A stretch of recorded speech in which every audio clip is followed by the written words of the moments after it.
যে পদ্ধতিতে অন্যান্য যুগে ভগবানকে ডাকা হতো, যেমন ভাবে ভগবানকে ডাকলে পাওয়া যেত, যুগ যুগ ধরে ধ্যান তপস্যা কঠোর যাগ যজ্ঞাদি পূজা অর্চনা,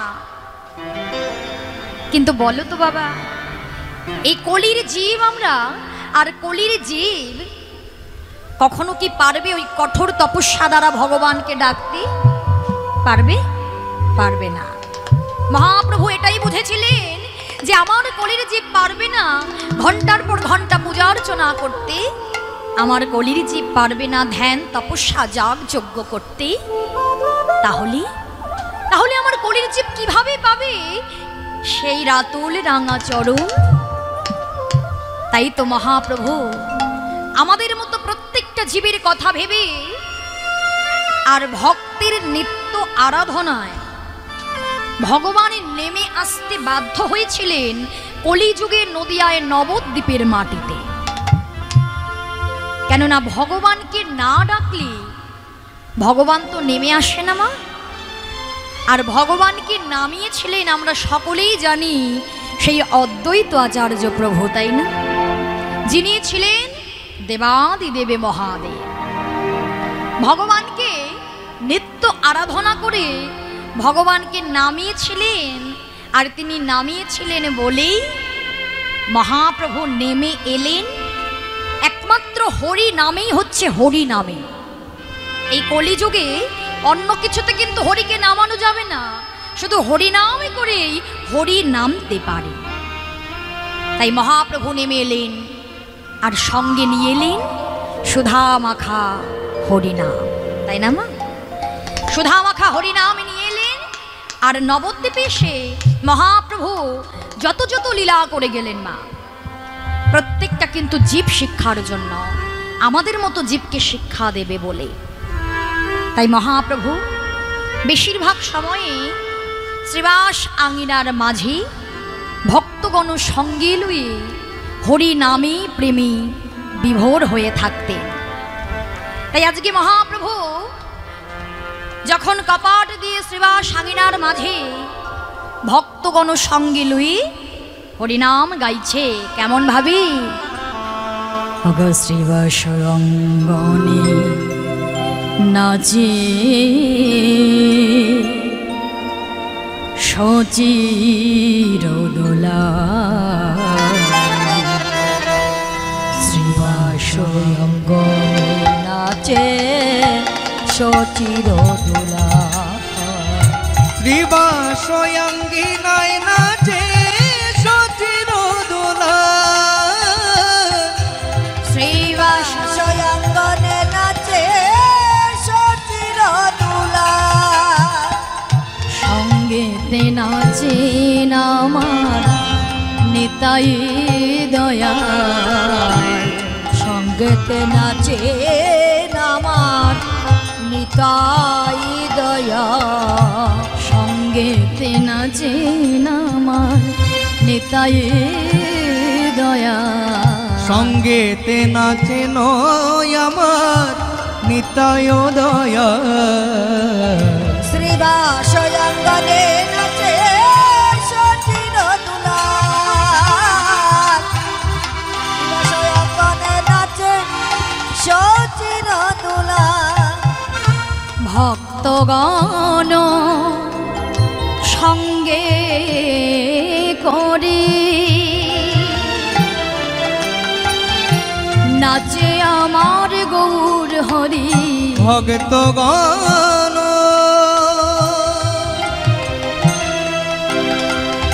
সঙ্গে করি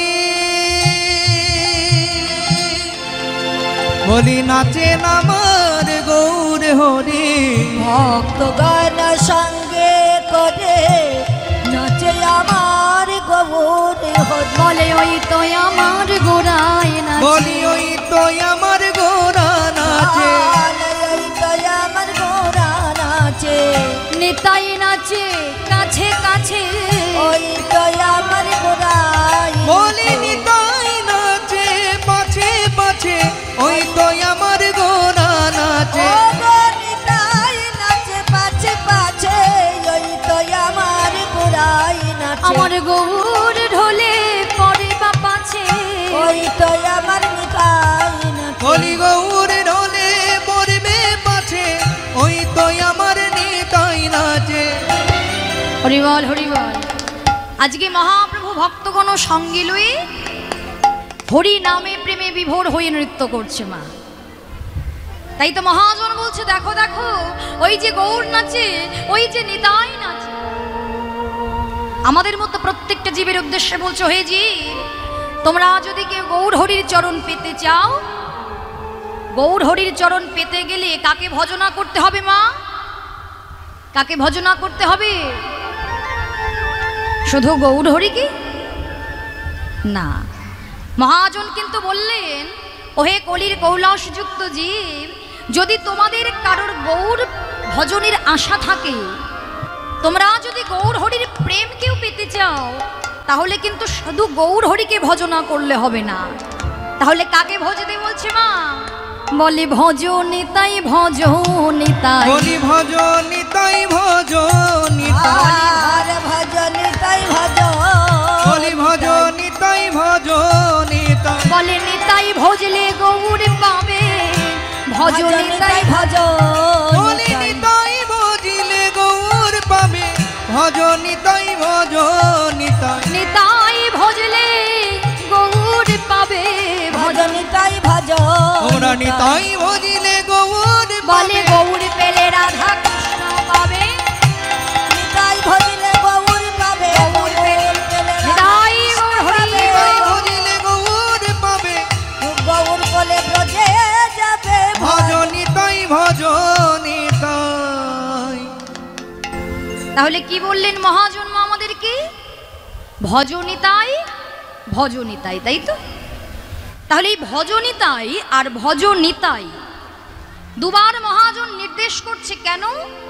এই দুটো ভজনিতাইয়ের কথার অর্থ কিন্তু আলাদা। প্রথম ভজনিতাইয়ের কথার অর্থ হচ্ছে ভজনিতাই, অর্থাৎ নিতাই চাঁদকে ভজনা করো, তাহলেই গৌর প্রেম পাবে, গৌর পেলে রাধা কৃষ্ণ পাবে। কিন্তু বলো তো মা, আমরা কি সত্যি গৌর প্রেম কেউ পেয়েছি? পাইনি তো। কেন পাইনি? মহাজন বললেন ভজনী তাই। মহাজন বলছে ভজনী তাই, পাওনি তাই, বলো নি তাই, বলো নিতাই, শোনো নি তাই, দেখো নি তাই। হরি বল হরি বল। কত সুন্দর কথা না! ভজনী তাই পাওনি, তাই বলনি, তাই শোনোনি, তাই দেখোনি। তাই নিতাই চাঁদকে ভজনা করলে তবে গৌর প্রেম পেতে। তাই তো মহাপ্রভু ভক্তগণ সঙ্গে লই হরি নামে প্রেমে বিভোর হয়ে উঠেছে।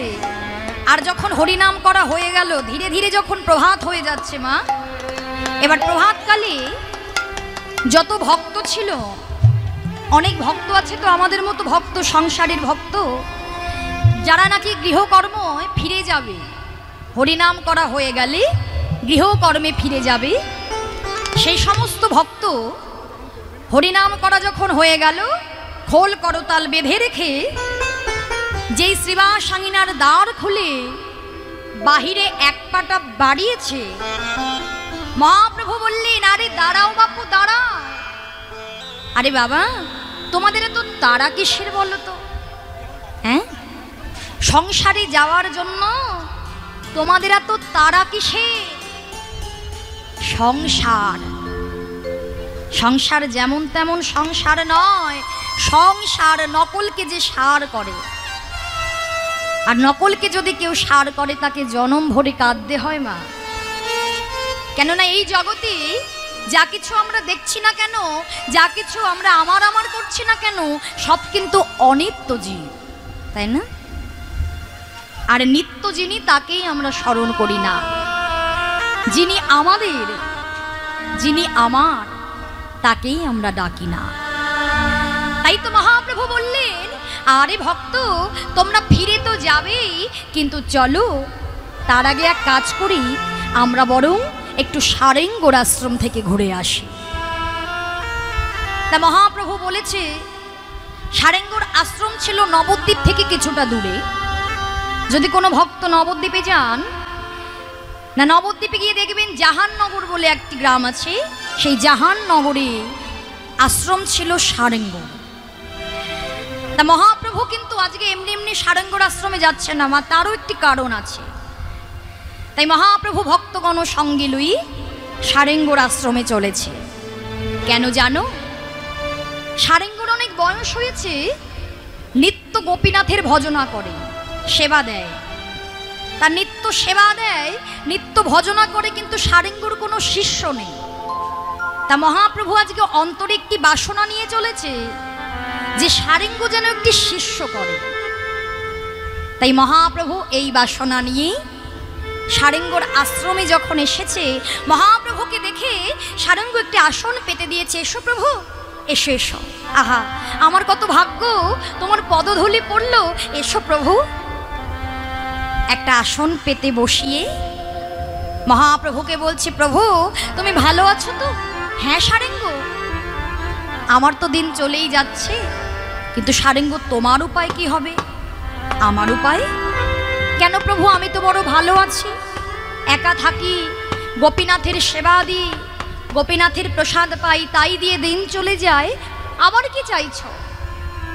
দেখো সারেঙ্গ, তোমার এত বড় আশ্রম, এত সুন্দর বিগ্রহ, তা তুমি তো কোনো শিষ্য নেই, তোমার তো কোনো শিষ্য নেই। তা এতটা বয়স যখন হয়ে গেল সারেঙ্গ, এইবার তুমি একটা শিষ্য করো। সারেঙ্গ বলছে, না প্রভু, আমি তো শিষ্য করব না। এ তুমি কেমন কথা বলছো? তুমি জানো প্রভু, এই জগতে আমি যেমন চাইছি, যেমন সৎ নিষ্ঠাবান কাউকে চাইছি, এই জগতে তেমন আর কাউকে পাওয়া যায় না, তাই আমি কাউকে আর শিষ্য করব না। কিন্তু মহাপ্রভু বারে বারে বলছে, না সারেঙ্গ, এ কথা বললে কি হয়, তুমি একটি শিষ্য করো। তা বারে বারে বলছে শিষ্য করো, আর মহাপ্রভুর কথা শুনে সারেঙ্গ বারে বারে বলছে, না আমি শিষ্য করব না।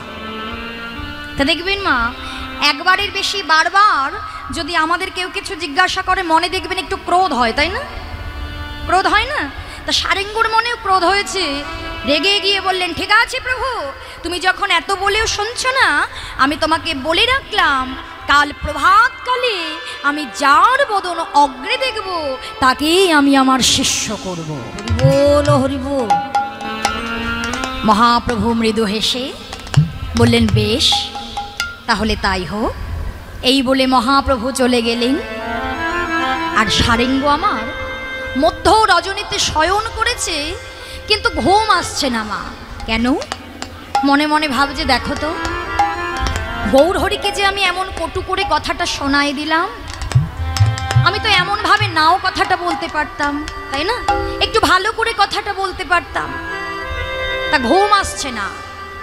তা প্রত্যেক দিন সারেঙ্গ গঙ্গার তীরে গিয়ে, নবদ্বীপের ঘাটে গিয়ে গঙ্গার তীরে আসন গ্রহণ করে গোপীনাথের ধ্যান করে। আর আজকে মধ্য রজনী থাকতে থাকতে গঙ্গার তীরে গিয়ে আসন গ্রহণ করে ধ্যান করতে শুরু করে দিয়েছে।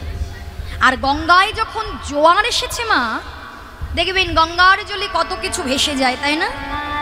আবার আগেকার দিনে সর্পে যাদেরকে দংশন করত, সাপের কামড়ে যদি কারোর মৃত্যু হতো, তাকে কিন্তু অগ্নিতে দাহ করা হতো না, তাই না মা? গঙ্গার জলে ভাসিয়ে দেওয়া হতো।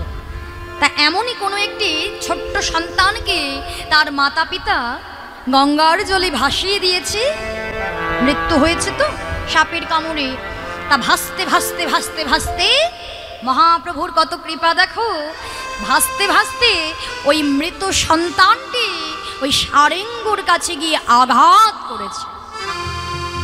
এবার ধ্যানমগ্ন অবস্থায় ছিল, একটা শক্ত বস্তু যখন আঘাত করেছে, হঠাৎ করে ধ্যানমগ্ন সারেঙ্গর ধ্যানটা ভেঙে গেল।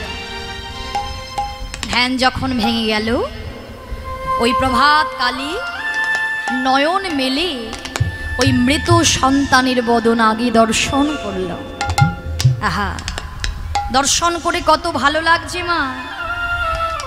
দেখে কত সুন্দর, পরনে ধুতি পরা, মাথা মুন্ডন করা, তাতে চৈতন্য, কত সুন্দর অপূর্ব দেখতে। কিন্তু দেখতে দেখতে মনে পড়ে গেল, এ কি, এ আমি কি দর্শন করলাম? আমি যে প্রভুকে কথা দিয়েছিলাম, কাল প্রভাতকালে যার বদন আমি অগ্রে দর্শন করব তাকেই আমি আমার শিষ্য করব। কিন্তু এই যে মৃত, একে আমি কেমন করে শিষ্য করব?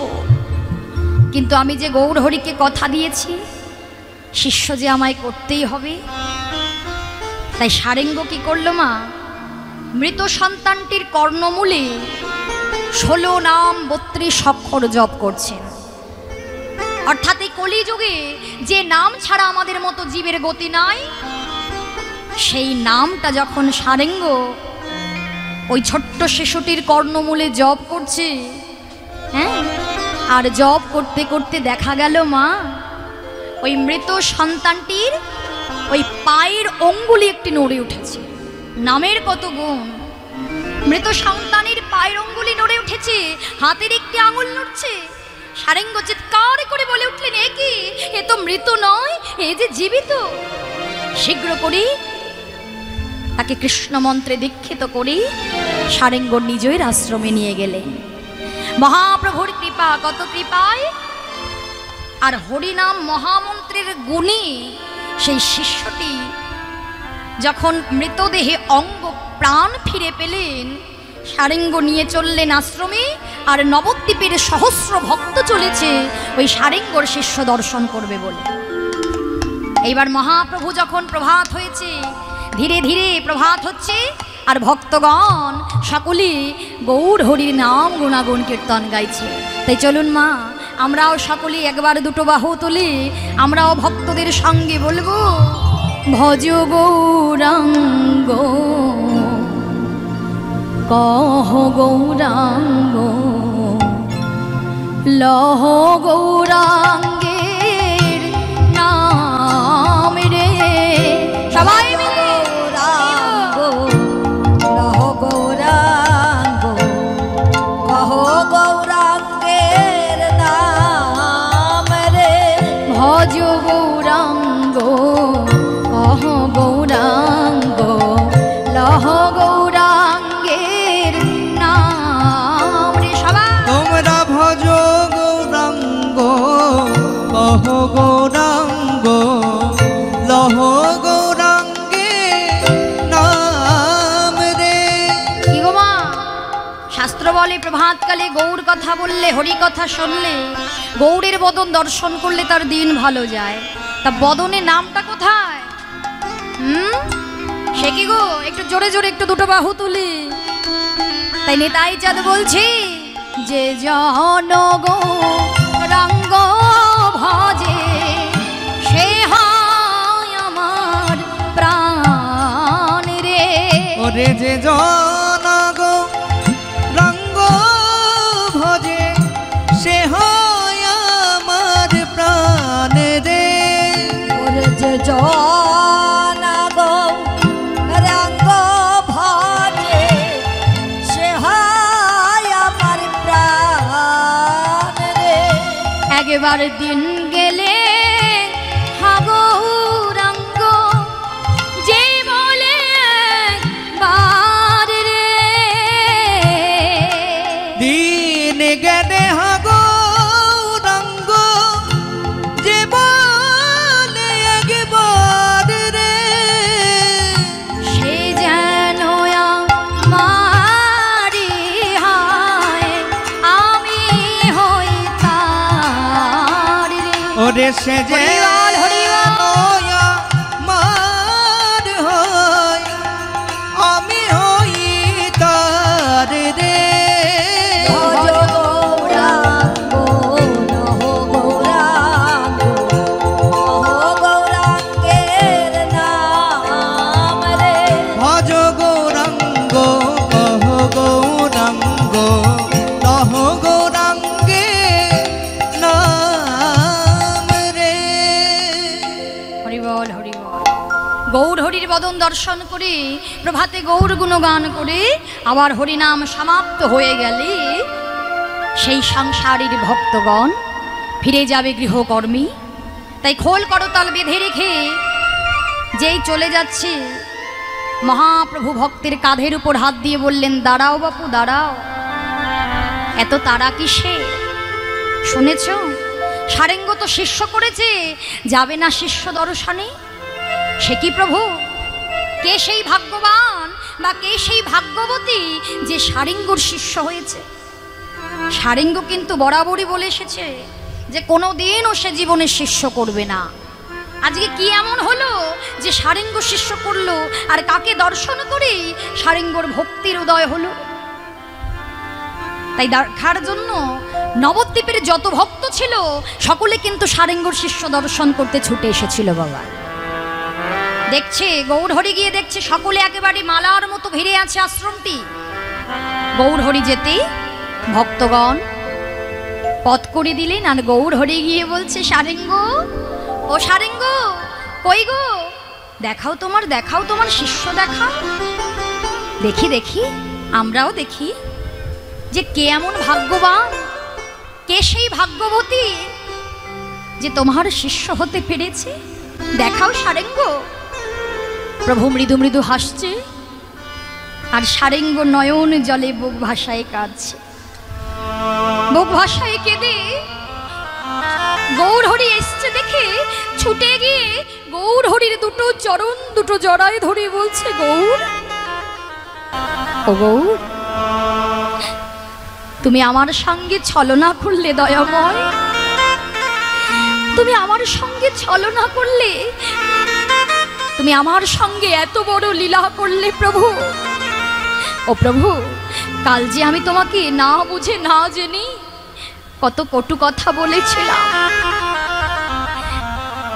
তুমি কিন্তু রাগ করো না প্রভু। কেননা আমাদের মতো অধমে জীব, আমাদের মতো সাধন শূন্য ভজন শূন্য জীব, আমরা কতটুকু জানি, কতটুকু বুঝি। জ্ঞান তো অজ্ঞান তো, এই মায়ার সংসারে এসে সবই কিছু আমার আমার আমার করে দিন ফুরাইয়ে দিচ্ছে দয়াময়। কিন্তু প্রভু, এই কর্ম করতে করতে করতে করতে আমরা যে তোমার চরণে কত অপরাধ করে ফেলেছি প্রভু। কেউ কেউ বুঝতে পারে আর কেউ কেউ বুঝতে পারে না দয়াময়।